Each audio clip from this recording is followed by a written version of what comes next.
Boa noite a todos, boa noite a todas. Mais uma vez, sejamos bem-vindos ao Centro Espírita José Grosso para mais uma noite de estudos, de aprendizado. Capítulo 8, Missionários da Luz, André Luiz, Chico Xavier. E nós estamos vendo a questão do Alexandre, que é um benfeitor, orientando, explicando, ensinando durante a noite, mostrando para nós que os espíritos estudam e quanto mais evoluídos são, mais eles estudam, mais aprendem, mais colocam em prática esse aprendizado em prol de trabalhar para o Cristo. Certo? Então nós vimos que a assembleia naquele centro espírita era separada por grupos. Cada grupo daquele tinha um orientador, tinha lá alguém que era um líder. E esse grupo também, esses grupos eram separados pelo conhecimento e pela assiduidade que aqueles espíritos tinham ali. Isso que o Alexandre aqui está falando Isso que o Alexandre está explicando aqui, essa assembleia, dela participam encarnados e desencarnados, que são selecionados quando eles observam que aquelas pessoas estão aptas para aprender e a colocar em prática. Certo? Vamos lá, então. Vamos seguir. Então, o Alexandre está falando sobre as virtudes e as qualidades que os candidatos a médium, a trabalhadores da mediunidade devem ter para poder serem bons médiuns, para serem bons trabalhadores do Cristo. Terão dominado todos os impulsos inferiores para se colocarem no rumo das regiões superiores. Poderá o feto caminhar e falar no plano físico. O que o Alexandre está dizendo assim? Como é que você quer ir para os planos superiores, mas você já dominou seus impulsos inferiores? Se sim, ótimo, você está bem encaminhado. Se não, você tem que modificar para melhor esses impulsos que você tem, deixar para trás os inferiores, adquirir impulsos superiores para você poder conseguir chegar nas esferas superiores. Pois é, aí ele joga duro dizendo sobre a questão de um feto. A gente sabe que um feto ele não tem condições nenhuma de caminhar, né? Então é como se nós, os médiuns, se a gente não se preparar, nós somos como fetos. Posso falar isso? Sim. Posso falar. Se nós não nos prepararmos adequadamente no plano moral, nós vamos ficar como fetos, nós não vamos conseguir caminhar.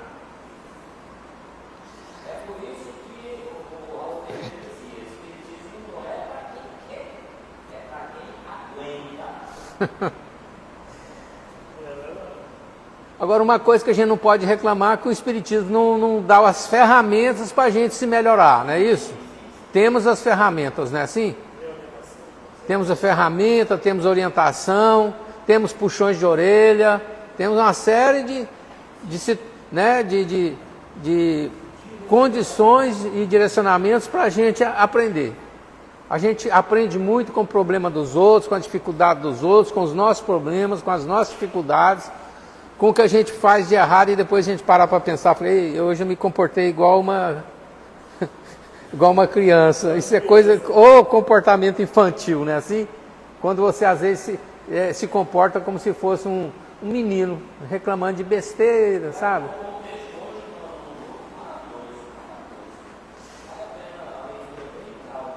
Hein?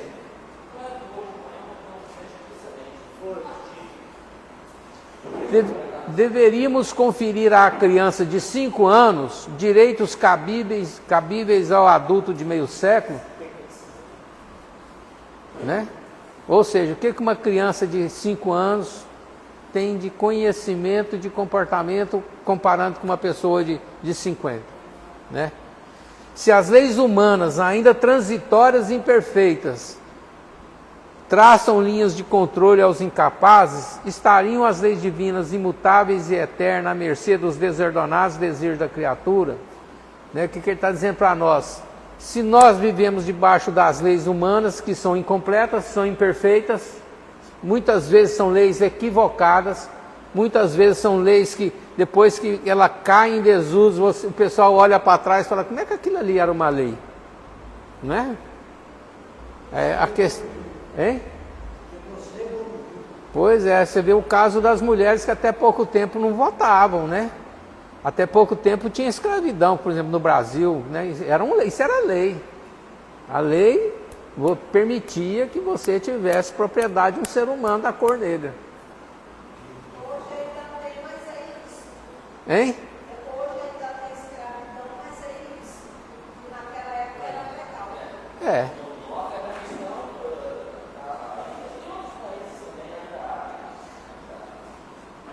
No Brasil, O Brasil tem demais. Maranhense que tem sendo escravo nas fazendas aí. Ó, meus amigos, sem dúvida, há muitos gêneros e processos mediúnicos em função no mundo das formas em que viveis. Ou seja, nós temos muitas situações de mediunidade, né? De acordo com esse mundo que a gente vive. Aí o pessoal pergunta assim, quantos tipos de mediunidades que a gente tem? E eu acho que é centenas, sei lá. Hein? É incontável. Contável, tipos de mediunidade, né?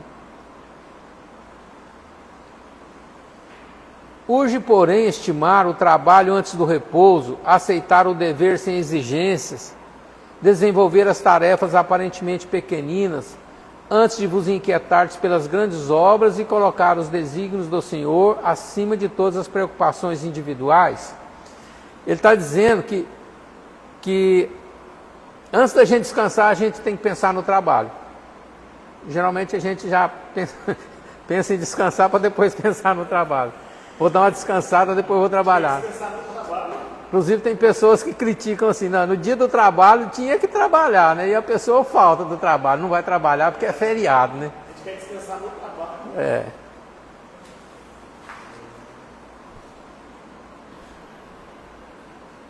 Antes de vos inquietardes pelas grandes obras e colocar os desígnios do Senhor acima de todas as preocupações individuais, né? Beleza. Urge fugir da apropriação indébita no comércio com as forças invisíveis, furtar-se ao encantamento temporário e a obsessão sutil e perversa. Então ele está falando que as pessoas têm que sair fora, escapar, né? Esse urge fugir aqui é escapar de imediato. De o quê? Do comércio das forças invisíveis. O que ele está dizendo aqui? São aquelas pessoas que querem tirar vantagem da mediunidade. Luiz, você é um médium, aí você diz, você só vai melhorar se você acender aqui 10 velas. Se você fizer isso. É uma troca, né? Mas eu nem digo você entrar para esse lado das velas. Eu digo assim, eu sou o médium aqui do centro espírita aqui e eu sou o importante desse centro, porque eu sou o médium, eu sou o principal médium, porque eu vejo, eu escuto, eu escrevo, eu tenho premonições, eu sou, entendeu? Então eu quero ser tratado como o tal. O centro espírita tem que botar um carro para buscar um carro. Eu tô Gente, é médico que tira vantagem daquilo, gente. Mesmo o médico sério, ele se desliza, fica aceitando presente, fica. Olha, eu sonhei com a mãe, ela dizia isso, ele curou. Gente, é sutil. incrível. E esse Olha, é sutil. pra gente não cair, tem que verificar. Dizem que médio, você quer colocar um médio a perder, você começa a elogiar ele. Hein? Você mexer com a vaidade do médium. Por isso, gente, que de vez em quando o pessoal bate palma aqui no salão, mas o espiritismo não é de bater palma. A não ser em congressos que o pessoal bate, né? Mas assim, nas casas espíritas... Mas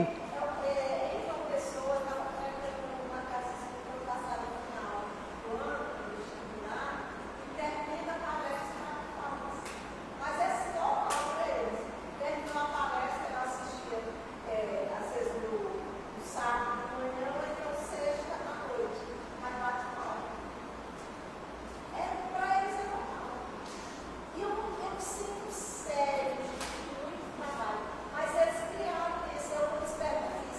Mas aí você tem que olhar para quem está recebendo as palmas, se aquelas palmas estão mexendo com ela. Se aquelas palmas estão dizendo, ele está lá assim, vocês batendo palma aqui para mim aí agora, tá vendo? Todo mundo batendo palma, pois é. Sou melhorzão. Aí eu levanto o nariz um pouquinho aqui, pois é, então, eu estou aqui, ó, todo mundo batendo palma. Entendeu? Se a pessoa que está lá na frente, lá, eles estão batendo palma, ele está nem preocupado com aquilo ali, beleza. Luiz, qual que vale mais? A intenção do organizando com as palmas ou se você achando mais palmas? Eu acho que vale o que eu estou fazendo para você. Eu acho que fica mais bonito aí do que vai ser se eu estou fazendo uma coisa, um carinho, com respeito pelo que você fez para nós. Eu batendo palma. Agora a sua interpretação é sua. Mas aí é só prevenção, né? Gente, eu vi uma palavra do Alberto Almeida que eu achei assim o máximo. Ele falou assim, gente, nós só somos, os palestrantes, né? Nós só somos os carteiros. O Alberto Almeida não é a carta, mas a carta é que é importante. Vocês entenderam? A carta é que é importante. Eu vou pegar essa carta aqui, tá aqui a carta, ó. Eu sou o carteiro. E ele, no caso, veio planejado, né, a reencarnação dele para ele ser um palestrante, mas ele é o carteiro, o palestrante é o carteiro. O que interessa é o que está dentro da carta, que é o Evangelho. O Alexandre está falando sobre a questão desse comércio, de você se submeter, aí ele coloca a obsessão sutil e perversa. Né? Aí a pessoa não vai saber que se aproximou com a sua obsessão dela em função dessa troca, desse comércio. A pessoa, se passar em casa, eu tenho um negócio para lhe falar. Aí eu me receio, eu conto uma história que eu vi, eu senti. Aí a pessoa vai se tornando como se fosse guru. Não, eu não vou viajar, não, eu tenho que ir lá na casa do Luiz, não, de saber se eu devo viajar ou não. Aí ele começa a ter isso, ele está dizendo que esse tipo de concessão que ele faz, que acaba sendo uma obsessão. Às vezes sutil, mas Porque o elemento terrível da vida se chama vaidade. Olha, todos nós temos vaidade, os mais outros. Aí agora vem o errado, olha, duas comunicações, duas palestras, Deus tem que ter igual, gente, eu queria. esse é o risco. Não bater palma, deve ser. Vamos lá.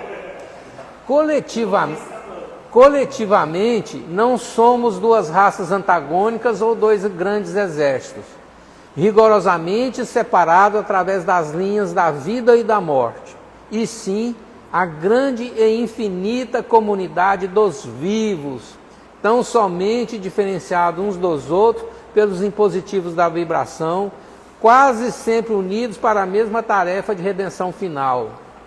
Então o que ele está dizendo para nós, gente? Ele está dizendo que em termos de coletividade, os encarnados e encarnados não são duas raças, né, antagônicas. Ele é encarnado, eu sou desencarnado, ou vice-versa. O que ele está dizendo para nós? Que nós somos diferenciados uns dos outros pelos impositivos da vibração. O que é? A vibração dos espíritos é uma, a vibração dos encarnados é outra. Nós vivemos num mundo material e eles vivem no plano espiritual. A diferença é essa. Mas a vida que é a relação entre nós, não é a vida, ela existe para todos nós. E ele fala assim, quase sempre unidos para a mesma tarefa de redenção final. O que é a tarefa de redenção final? É a evolução de cada um chegar em planos superiores. A gente fala muito em Dr. Bezerra de Menezes, Francisco de Assis, né? Mas a gente sabe que nas esferas superiores tem gente superior a eles, muito superior a eles. Cristos existem, deve ser aos milhões, né? Os bilhões, sei lá, de Cristos. Aqueles espíritos que já ajudaram o Cristo na confecção do planeta Terra, são espíritos que são Cristos também, os engenheiros siderais, eles têm capacidade mental de mexer numa massa de terra disforme como a Terra, segundo Emmanuel, que saiu lá do Sol, moldar ela para receber a gente. Então, né, essa redenção final aqui significa, gente, que não precisa mais encarnar. Não precisa mais reencarnar. A gente precisa. Por isso que a gente por isso nós não somos redimidos ainda. Por que a gente precisa reencarnar? A gente precisa reencarnar porque a gente é cheio de problema de comportamento, de vícios, de questões morais. Por isso que a gente precisa de reencarnar. E a redenção final nossa vai ser aquela quando o dia que a gente chegar lá e eles falar assim para ele, você agora vai para o planeta tal e você lá vai ser lá um... Pega só as passagens da Tânia. Você vai ser lá o coordenador lá. Vai demorar muito. Você vai ser o Ismael do planeta tal. Você vai ser o João Batista de planeta tal. Você vai ser o São Francisco que vai fazer lá, mostrar para eles lá o que é lei de amor para os homens e para os animais.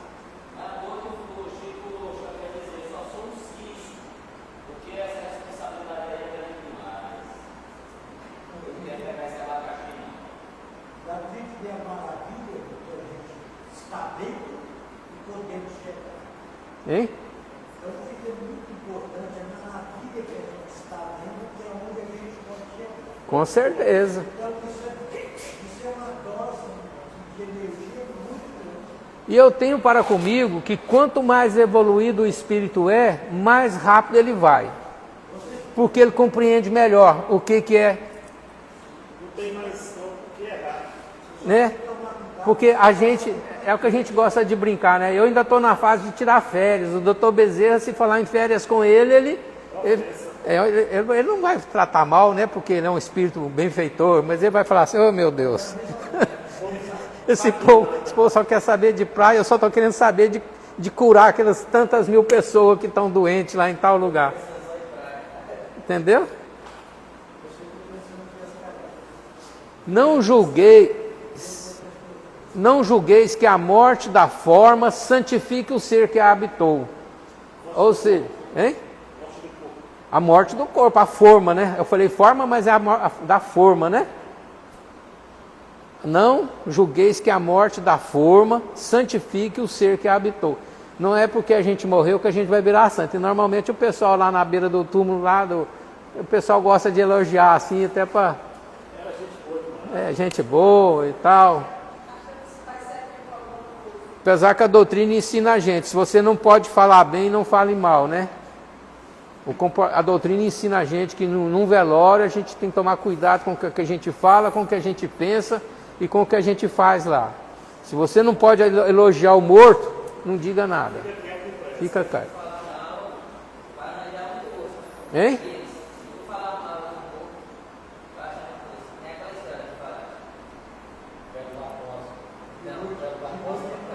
Como é que é?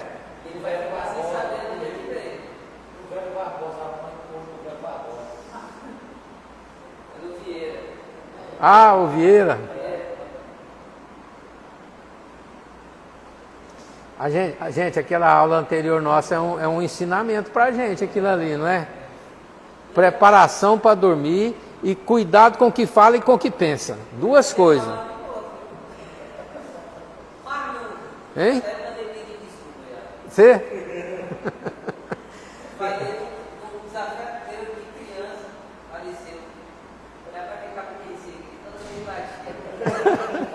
Ele mereceu ir embora.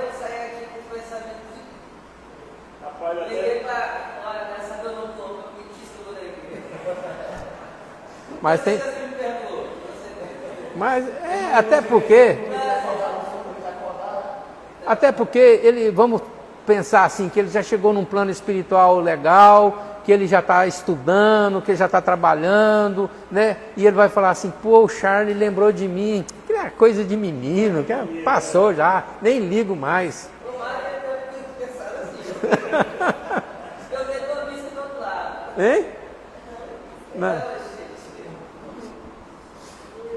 Ó, falar nisso, na próxima segunda-feira não deixe de vir. Por quê? Lembrando hoje daquela pergunta que você fez, eu vou fazer um arrazoado, vou fazer uma lista de situações da questão seguinte. A questão da mediunidade.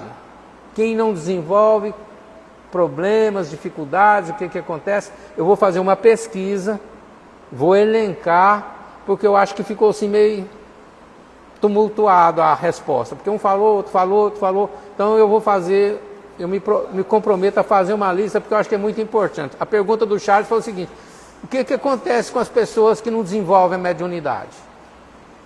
Essa é a pergunta. Ah, eu sou médium, mas não quero saber de mediunidade. Se recusa né? Nem gostar, se recusa, não quer me envolver com isso.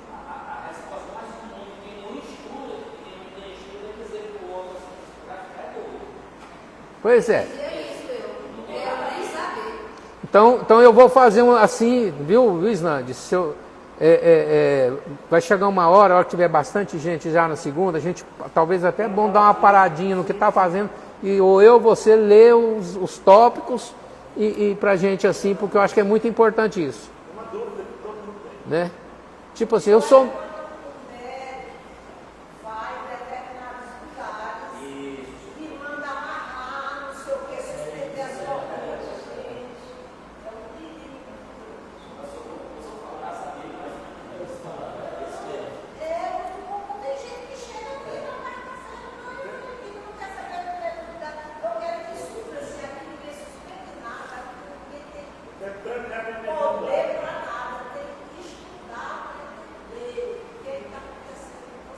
Pois é, então, inclusive foi bom você falar, porque na próxima segunda-feira um dos tópicos vai ser esse aí. A questão da suspensão da mediunidade. Tá bom.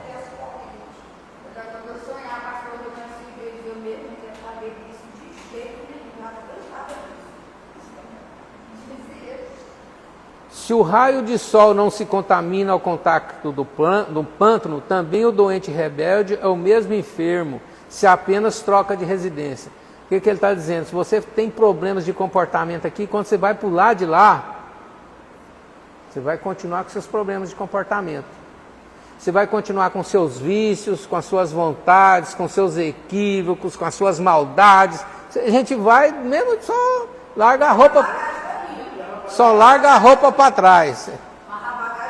A bagagem mental, porque isso vai pela mente, né? Gravado na nossa mente. A bagagem mental vai.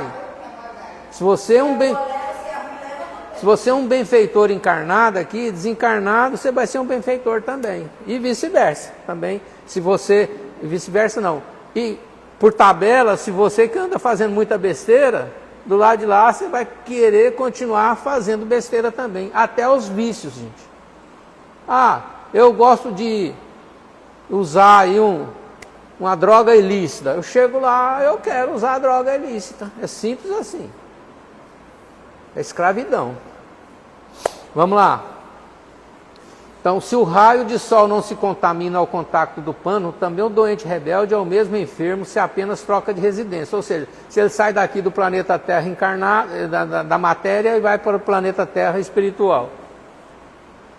O corpo físico representa apenas o vaso em uso durante algum tempo, e o vaso quebrado não significa redenção ou elevação do seu temporário possuidor.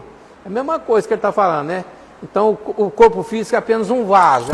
Né? Por que eles usam esse termo vaso? Porque é o corpo nosso que recebe o perispírito, né? Ele é como se o perispírito ficasse encaixado nele, né? Então, eles falam assim, é o vaso. É uma expressão, né? Figurada, sentido figurado. Pronto. E o vaso quebrado não significa redenção ou elevação do seu temporário possuidor. Quer dizer, se você perdeu esse corpo aqui, significa que eu não vou nem me elevar, nem se eu for bom ou se eu for ruim, né? Ou seja, Se eu não vou... Como é que é? Não se transformou só porque perdeu. Isso, não tem transformação. Inclusive tem gente que morre, não sabe que morreu e continua com os mesmos, com as mesmas vontades, né? Querendo beber, querendo fumar. Querendo beber.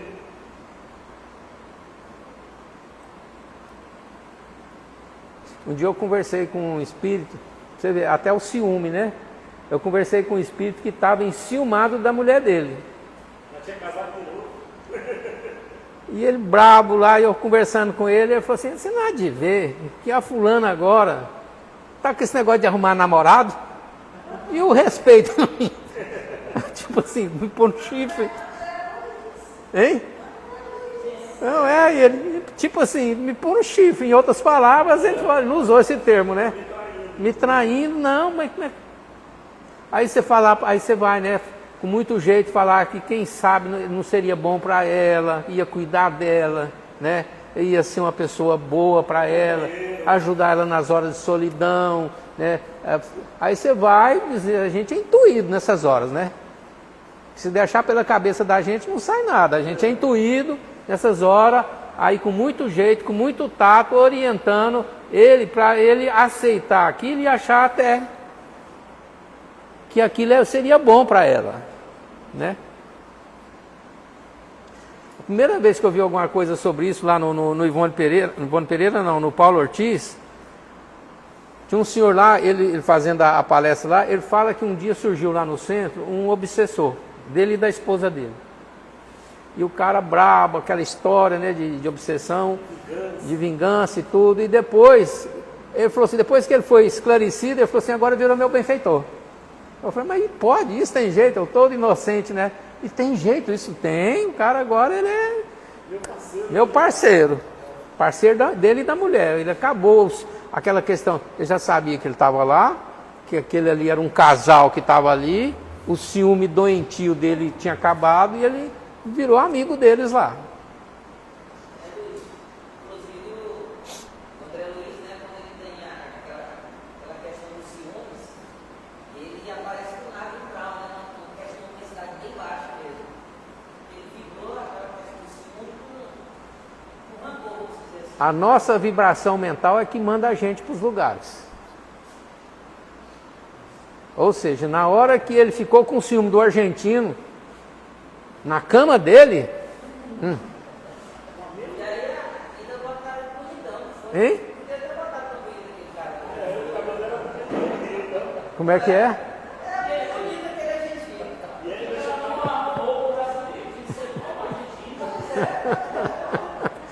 E ela chamando o cara de meu amor, meu bem, preocupada se ele ia morrer. Aí, para quem não leu o livro ou não se lembra, gente, aí o André Luiz deu uma crise de ciúme nele. Ele já tinha estado, ele já estava saindo do hospital, já tinha sido permitida a vinda dele na terra para ver a família. A hora que ele viu a esposa com o marido, o novo marido, deu uma crise de ciúme nele.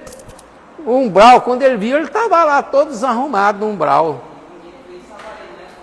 Mas aí, como ele lembrou de quem? Da Narcisa. Ô Narcisa, me ajuda, Narcisa. Né? Ele lembrou da Narcisa. Narcisa na mesma hora foi. Narcisa chegou lá com ele, arrumou lá umas folhas de manga, fez lá um chazinho eucalipto e manga, fez um chazinho pro argentino lá. Argentino, no outro dia o médico falou, mas rapaz, esse cara melhorou do dia para a noite.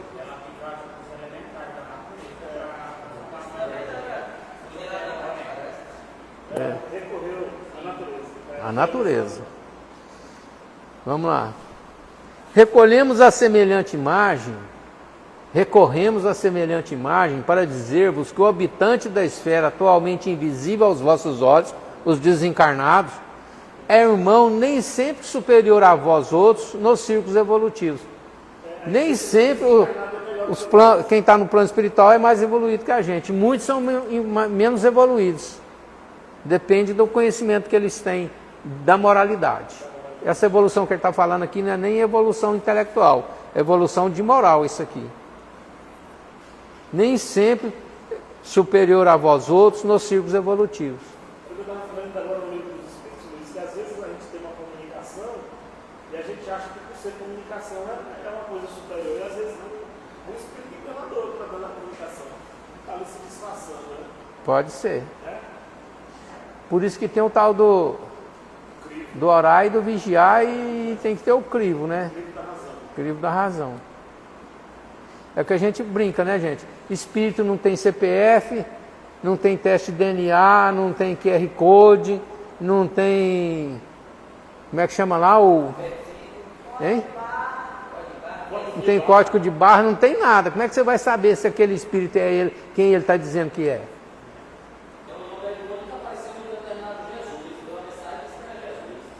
Pois é.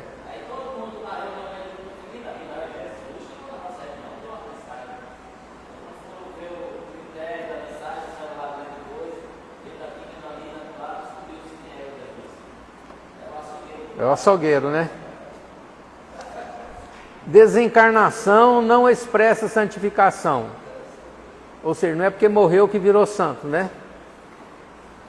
Os companheiros que vos antecedem no plano espiritual não permanecem reunidos em aprendizado, muito diferente.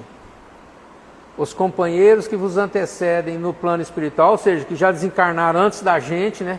Não permanecem reunidos em aprendizagem, muito diferente. O que ele está dizendo, gente? Espírito, ele tem que estudar para ele poder aprender. Não é porque é espírito que sabe das coisas. Tem espíritos aí que sabem menos do que vocês.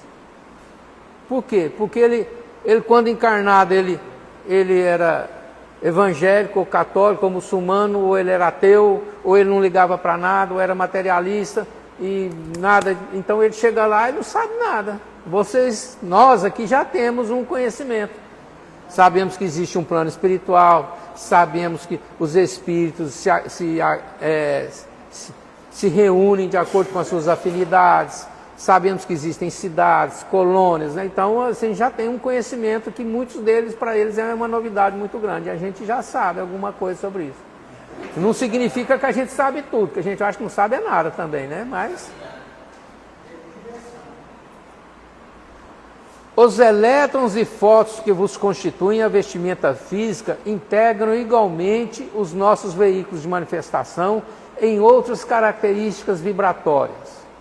Eu já li em algum lugar que aqui não existe uma tal de tabela periódica, quem já estudou química sabe, tabela periódica, que lá existe uma tabela periódica também, só que os elementos químicos lá vibram de um jeito diferente, mas tem composições como a gente, porque lá também é matéria, né, gente? Plano espiritual é matéria.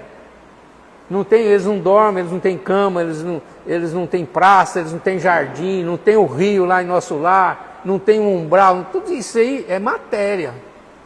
É uma matéria diferente dessa matéria nossa aqui. A vibração é diferente. Igual ele está falando, os elétrons e os fótons existem lá também. As moléculas existem lá, os átomos existem lá. Só que eles vibram diferente, características vibratórias, em outras características vibratórias. É necessário, portanto, atentar-te para as vossas possibilidades interiores, para as maravilhas da vossa divindade potencial. Quais são as possibilidades interiores minhas? Como é que é o meu interior? Meu comportamento? Meu eu, como é que é? É problemático ou eu estou até mais ou menos? Eu estou equilibrado. Não sei. Para as maravilhas da vossa divindade potencial. O que é divindade potencial, gente? É a capacidade que nós temos de evoluir. É potencial, é o seguinte, você tem um potencial, não é assim que a gente fala? Rapaz, você tem um potencial para ser um grande orador, viu, Islândia? Pronto, ele tem capacidade... está no caminho para ser um grande orador. Então, é o potencial. Divindade aqui quando ele fala divindade potencial, é evolução, crescimento espiritual. Certo, gente? Beleza?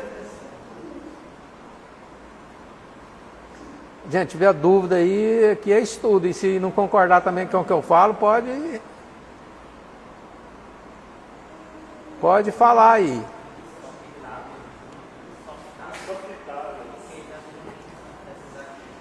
em vossos desejos insopitáveis de intercâmbio com o invisível, com essa vontade desenfreada de ter intercâmbio com o invisível, que quando a maioria das pessoas, quando tem uma mediunidade e começa assim a estudar, a aprender, o sonho o sonho é participar para ver como é que funciona, como é que é, né? Naturalmente, aqui ó, anelais a proximidade da sociedade celeste, ou seja, anelar é sentir a vontade, né? Você sente vontade de se aproximar da sociedade celeste, ou seja, você sente vontade de se aproximar dos espíritos, dos espíritos que trabalham na casa que você frequenta, né? Esperais a revelação da verdade divina, a par de elementos insofismáveis de certeza tranquila. Ele está falando, gente, para as pessoas terem tranquilidade para esperar Aqui, ó. Onde é que eu parei? Esperais a revelação da verdade divina, a par de elementos insofismáveis de certeza tranquila. Ou seja, a par dos elementos... para a gente esperar esse aprendizado com tranquilidade. Em outras palavras, ele diz isso. É porque o Alexandre, ele é muito prolixo, né? Ele fala bonito assim, né? O bicho ele é muito rico. Hein? Fala bem. Que é.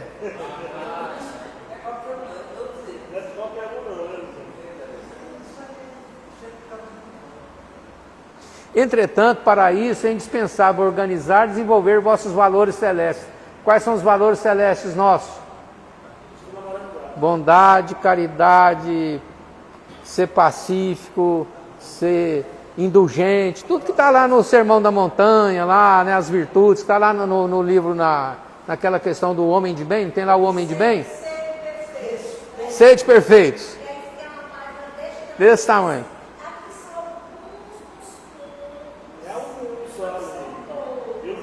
A gente não consegue nem uma linha daquilo ali, né?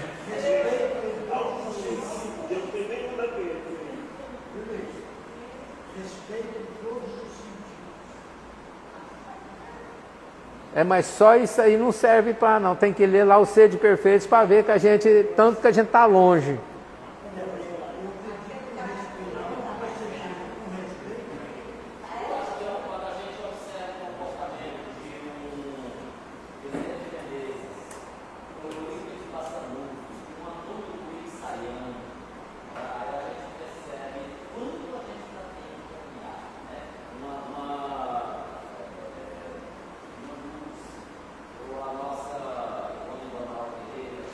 Mas quando a gente vê também, a gente sabe que tem que caminhar muito, não é isso?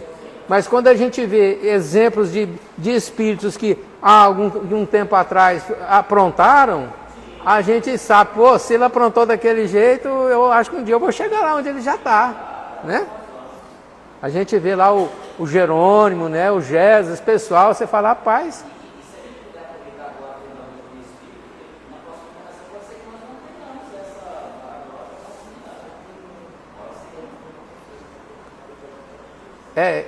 Dizem que às vezes é mais importante você nascer com o conhecimento que você tem até fora da doutrina, para você espalhar o conhecimento que você está levando da doutrina em outras comunidades, né?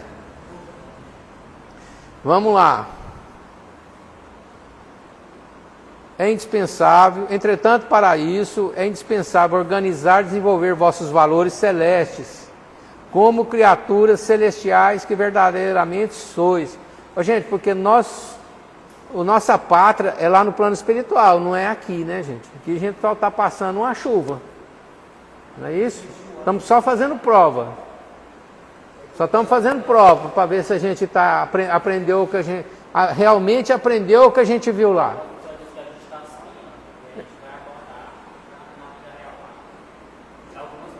Aqui você está passando, nós estamos aqui passando uma temporada, a vida é lá, né? A verdadeira vida, né? Todo um exército de trabalhadores do Cristo funciona em cada núcleo de vossas atividades relativas à espiritualização.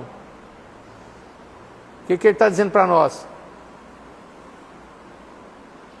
Todo um exército de trabalhadores do Cristo. Significa o que, gente? Em cada núcleo de atividade relativa à espiritualização, centros espíritas, igrejas, tem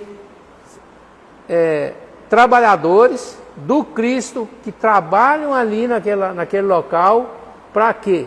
Para ajudar as pessoas encarnadas, os encarnados que ali estão, a evoluir.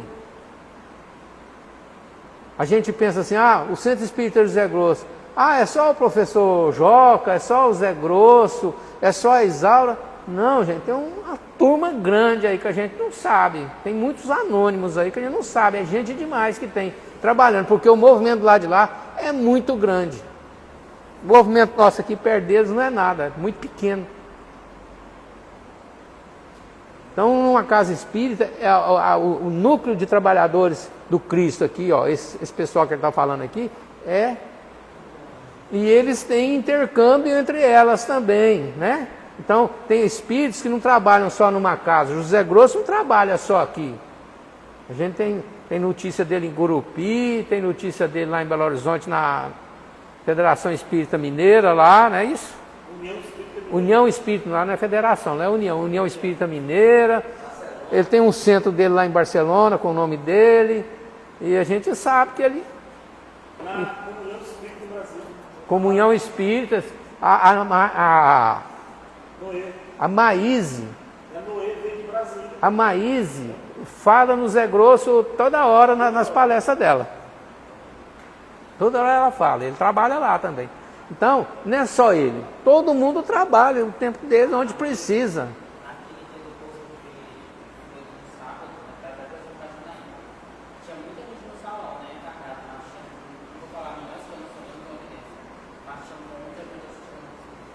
Desencarnado devia ter. Muita gente. Teve uma pessoa que sentiu a presença do Frazão. Do Frazão? O Frazão já está trabalhando por aí. De vez em quando ele dá notícia. Quando eu comentei contigo, aí depois a pessoa falou, meu Deus, eu senti a presença do Frazão. E eu estava falando do Frazão, ele, uns 5 anos antes de se encarnar, toda vez que ele me encontrava, ele deu uma palestra sobre fluidos pronto para fazer a observação. Aí desencarnou e ele fez a palestra. Só falava dessa palestra de fluidos, que a gente vai falar. Porque o que acontece, gente? Quando tem um evento igual esse do sábado, que aí eles comandou aqui, o que eles falam é o seguinte, que essas paredes nossas é como se elas saíssem do lugar, né? Elas saíssem do lugar. Então fica esse núcleo nosso aqui e as laterais, elas se afastam e fica cheio de gente. Aí aqueles que têm o olhar de ver, veem muita gente. Entenderam como é que é? Isso acontece muito em reunião mediúnica também. A reunião mediúnica só uma mesa.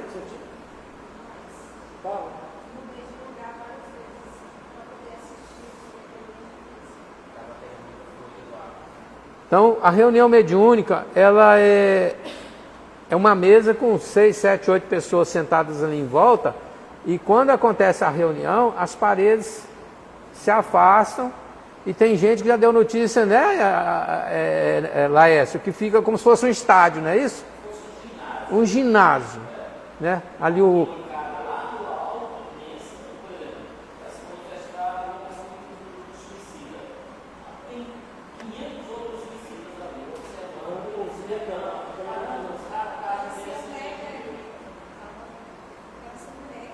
Hein? Era. Parecia que estavam esperando muito tempo por aqui. A Mariazinha disse que recebeu uma informação de que tinha uma equipe do Ernesto Bozano assistindo aquele estudo. Bozano que estava dentro daquele livro. O pessoal estuda, gente. O pessoal estuda. Nós temos que estudar também por causa disso. Temos que aprender. Todo um exército de trabalhadores do Cristo funciona em cada núcleo de vossas atividades relativas à espiritualização, convocando-vos ao sentimento iluminado, à virtude ativa, ao departamento superior da vida íntima. Olha aí. Ou seja, nos convidando para fazer reforma íntima, e estudarmos, aprendermos e nos moralizarmos, né? Hein?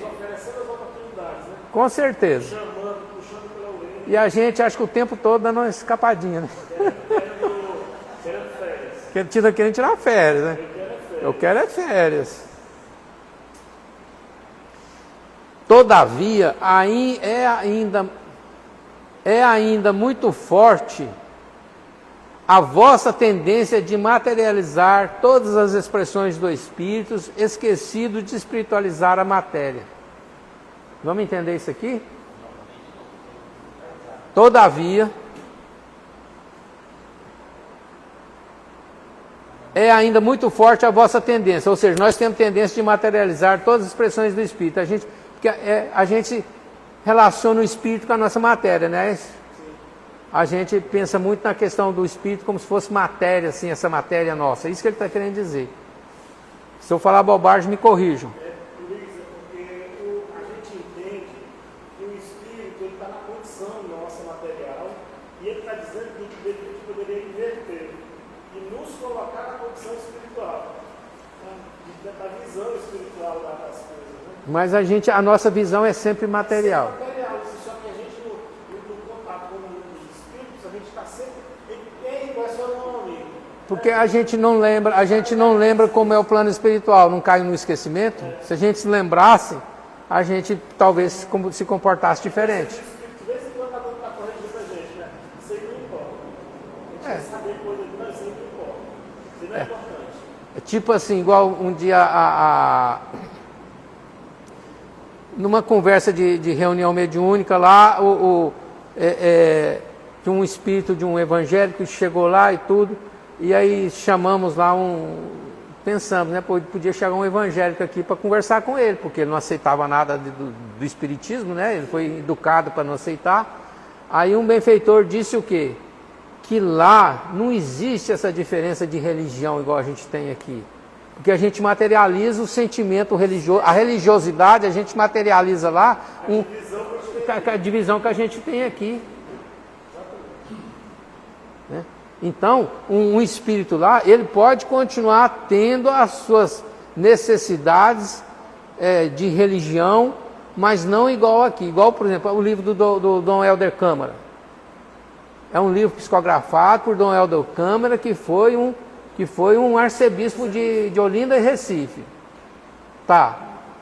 Como é que eles sabem que é Dom Helder Câmara? Porque quem fez a análise do livro viu que o que estava ali tinha a ver com a personalidade dele, com os escritos dele, com o comportamento dele. Ele é um espírito, escreveu através de um médium, mas ele continua usando a batina dele de padre. E pelo que eu sei, a nossa Isaura ainda usa o hábito de freira ainda. Não sei se eu estou falando bobagem aqui, mas pelo que eu sei é assim. Me corrijam se eu estiver errado. Por quê? Porque eles ainda têm aquele sentimento, mas não tem aquela separação, aquele sectarismo de separar. Você é espírita, você é ateu, você é muçulmano. Não existe isso. Eu acho que ele quis dizer isso aqui pra gente.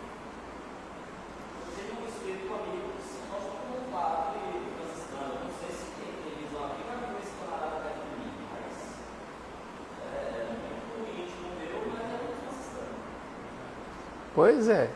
Mas ele se apresenta com a roupa de franciscano, mas o pensamento dele não é só de padre católico.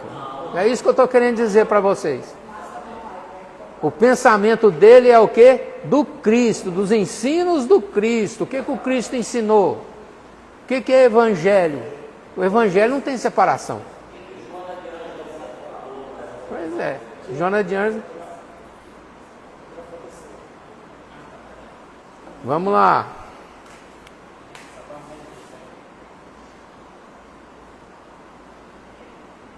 Solicitais a luz, quase sempre perseverando nas sombras.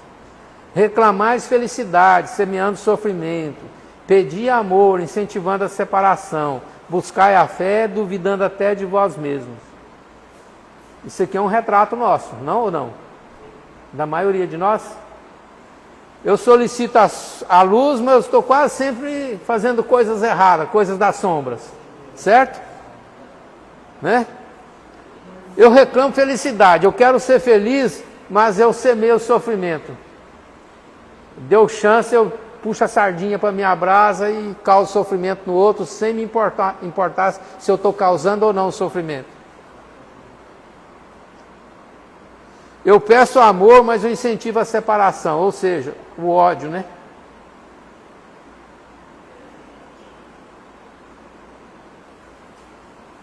Eu busco a fé, mas eu duvido até de mim mesmo. Né?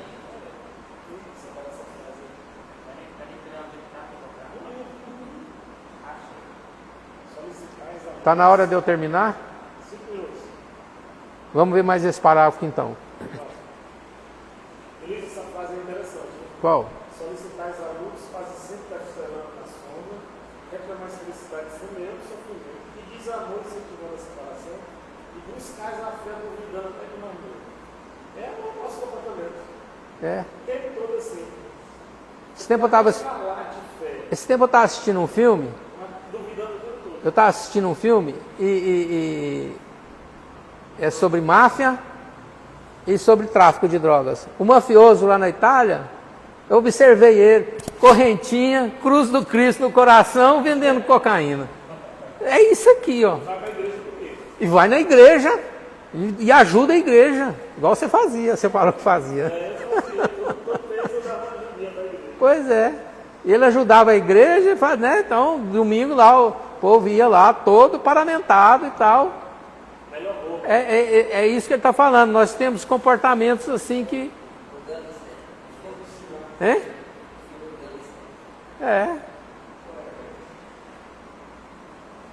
Quando eu procuro, ele está aqui, eu reclamo felicidade, mas eu não vejo quando eu estou causando infelicidade nas pessoas, porque eu puxo a sardinha para minha brasa, eu trago para mim as coisas sem me importar se vai faltar para o outro ou se vai fazer mal para o outro. A minha atitude vai fazer mal para o outro. A possibilidade de comerciar emoções com as esferas invisíveis que vos rodeiam não representa de modo algum a realização espiritual imprescindível, a edificação divina de cada um de nós. Porque o problema da glória mediúnica não consiste em ser instrumento de determinadas inteligências, mas em ser instrumento fiel da divindade. Porque a gente diz assim, o meu mentor, né? Não, meu mentor está falando aqui. Aí a gente se prende a uma inteligência. Ele está dizendo que o exercício da mediunidade é que tem que ser fiel à questão da divindade. O que interessa então é você ser instrumento fiel da divindade, não você ser instrumento de determinadas inteligências que podem ser inteligências voltadas para o mal. Pode estar só me enganando. E pode estar só enganando. Se fazendo de boa. Né? Certo isso aí, gente? Para que a alma encarnada efetue semelhante conquista, é indispensável desenvolva seus próprios princípios divinos. Olha isso aqui, ó. Para que a alma encarnada, nós, efetue semelhante conquista, ou seja, sermos instrumentos fiéis da divindade, né?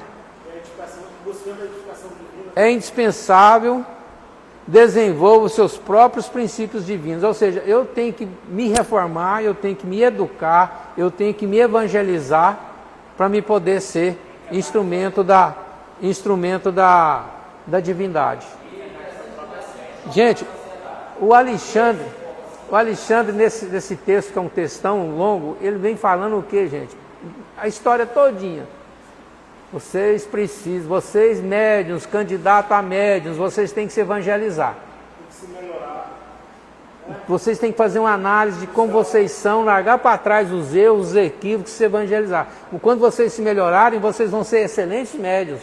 Vocês vão ser médiuns da divindade. E chamando a atenção para a questão da comercialização, É. a questão da conexão com o espírito inferior. A bolota é o carvalho em potencial. Ou seja, uma sementinha vira uma árvore, né? Se ela for regada, se ela for dada as condições para ela. O punhado de sementes minúsculas é o trigal de amanhã. O germe insignificante será em breves dias a ave poderosa cortando amplidões. Só o órgãozinho lá, né? Do ovo. Mas daqui a pouco tem uma árvore voando.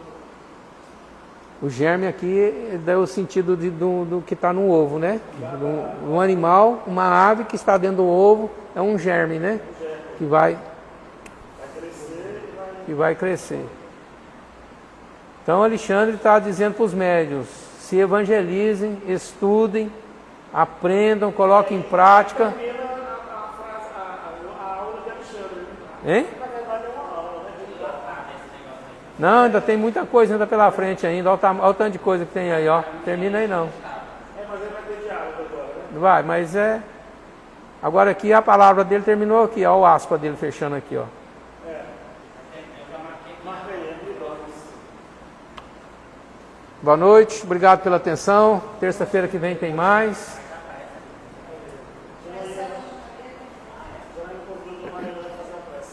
Chamou? Ótimo.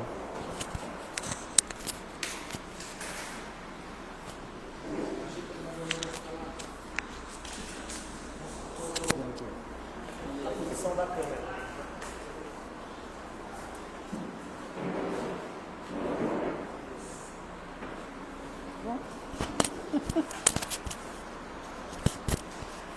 Bem, meus irmãos, depois dessa aula tão agradável, né? Que as escolas comuns não nos ensinam. Ninguém aprende lá fora as lições que nós aprendemos aqui. E todas elas valiosas para o nosso espírito imortal. Um dia nós vamos precisar de todas essas informações. Por isso, nesse momento, nós nos elevamos em pensamento a Jesus, o governador do nosso planeta, arrodeado de ministros que exercem as atividades sob a sua coordenação. Querido amigo Jesus, bondoso companheiro, nós te agradecemos por estarmos aqui e pelo Senhor estar conosco nesta simbiose de fraterno acolhimento. As suas bênçãos caem sobre nós nesse instante. O ar se purifica e nós aproveitamos para te rogar, não por nós que já estamos recebendo muito, mas por aqueles entes queridos que ficaram em casa, nossos filhos, quem sabe netos, esposa, irmãos, até mesmo os inimigos, Senhor, abençoa-os. Ninguém é mal sendo feliz. A infelicidade é que provoca a maldade. Por isso nós te rogamos por todos eles, pelas lideranças religiosas, militares, civis, que comandam o mundo material. Abençoa cada um deles. Agradecemos aos nossos benfeitores aqui presentes, nossos anjos de guarda, que fazem tanto por nós. E muitas vezes nós levamos dias e dias sem pensar na existência deles. E assim, Senhor, envolvidos na sua paz, que a mantenhamos hoje e sempre, e que assim seja. Graças a Deus.